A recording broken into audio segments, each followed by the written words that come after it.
Three's out. That's true. One of the most striking art exhibitions that I ever attended, Karl, was an exhibition of outsider art. Something I'm sure you're very familiar with. Outsider art, of course, is work that is made by people who are often institutionalised for mental health problems, or they are just incredibly, the people who aren't in any way part of the art establishment. Well, right up to psychopathic murderers, clinically insane mass murderers would count as outsider art. I went to an outsider art exhibition in New York. It was incredible, and I bought a painting of this guy.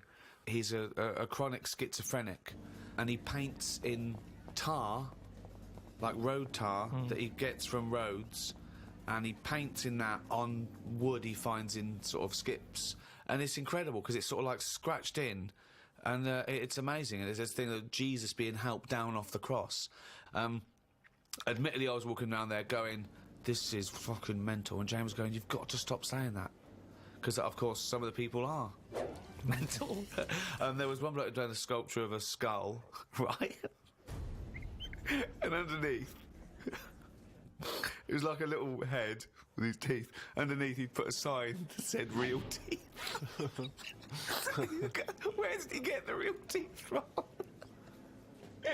What I think is interesting about that is how much therapy it provides for these often mentally unstable people, which is another important value of art, of course. People's self-expression, people being able to give a little piece of themselves through their work. Do you not see any value in that? How do you express yourself?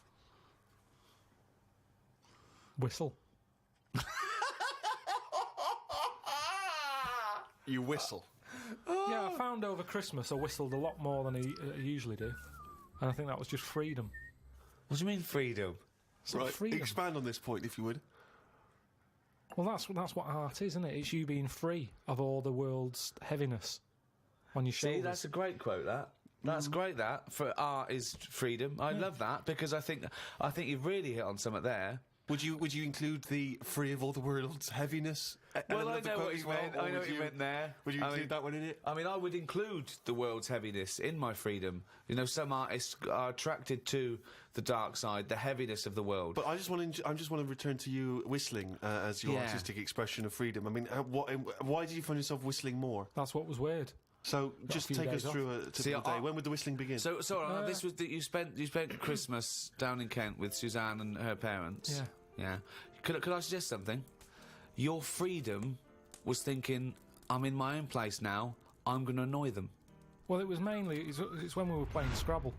And they were taking ages to have their go, and couldn't have the radio on because the boiler affects the radio. You've got boiler problems down in Kent as well? It works, it just gives something off. Every time it kicks in, the radio goes all staticky. Right. So I just was sort of supplying the soundtrack. And what kind of things would you be whistling? It was like... I just sort of did a whistle medley. It was going from one thing to another. A Wedley? And a man was impressed. She was like, oh, you can whistle, can't you? I was going, yeah. And then she was saying, how loud can you go? I was just doing all different levels. Sorry, this sounds like a scene from One Flew Over the Cuckoo's Nest. The boiler's setting off the radio. I can whistle. Oh, you're good whistling, aren't you? Oh, yeah, Scrabble. Talk about outsider art. I love the fact that Karl's life is like living in a home when you're in your 80s. Yeah. But you felt that this was your way of expressing yourself. I just found it odd, because I don't whistle that much. I think just because I think I'm fed up most of the time when I'm in London. And you don't whistle when you're fed up. Whistling's a happy thing. You never get an angry man suddenly breaking into a Well, whistle. the people who aren't whistling are usually pissed off. But yeah, the bloke who's whistling, it's like, it's the least... He's the least annoyed person in the room when someone's whistling. Same as holding a drill. The only person that noise doesn't annoy is the bloke who's drilling. Everyone else wants to punch his face in. Same with whistling. Whistling, there's no point in whistling. No, there is. No, there's not. Don't know. I mean, our window cleaner was known as, like, that's how you knew he was there. He always whistled. And in the end, he fell off his ladder, broke his front teeth. Oh. Retired. What, because he couldn't whistle? That was it. It was like... Well, yeah, he whistled all the time. Can't whistle, can't clean windows. It's a bit tragic. Could he take along a whistle? Just pop that in his mouth? Yeah, I suppose he could have done. I didn't think of that. What about a flute? or a recorder. Not London's burning again. Fucking clean the windows and then fuck off.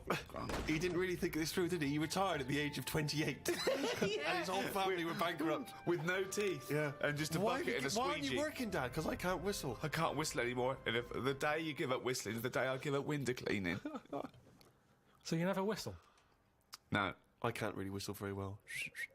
No. I don't whistle, but I can whistle better than that. What, you did this for hours on end while playing Scrabble? About 2 hours. 2 hours? Hell. Put my word down. And then... sorry, can we just hear that again? Can we hear it? So you were whistling after you'd had your go as well? Yeah. Fucking hell, Carl. But hang on, let's just hear a bit. That is Karl's self-expression. That is his artistic self-expression right there. A name. No tune, no nothing.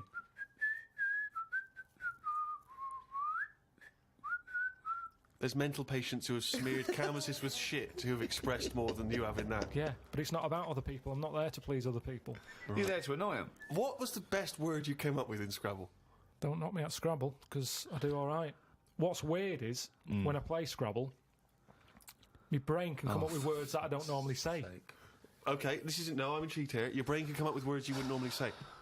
Just words that I'd never drop into a sentence. Tree, cat. Go on. Squirm. That's using a Q. It's worth 10, Matt. It's not bad, is it? Now, I'd never say that. I've never heard you... I don't think I've ever heard you say squirm, no. I don't think you're right, Carl. I've never heard you say squirm. Weird, isn't it? Yeah, it is weird. And yet your brain popped that one out? And then, yeah, when it wasn't my go, just... Anyway, so that's sort of doing art for yourself as opposed for other people. I don't think you can count what you just did then as art. Hobby maybe, craft, pastime. I don't think you can count that as art. I'm not being funny. I'm being a bit snobby here. But I think there's a difference between Beethoven and... Squirm.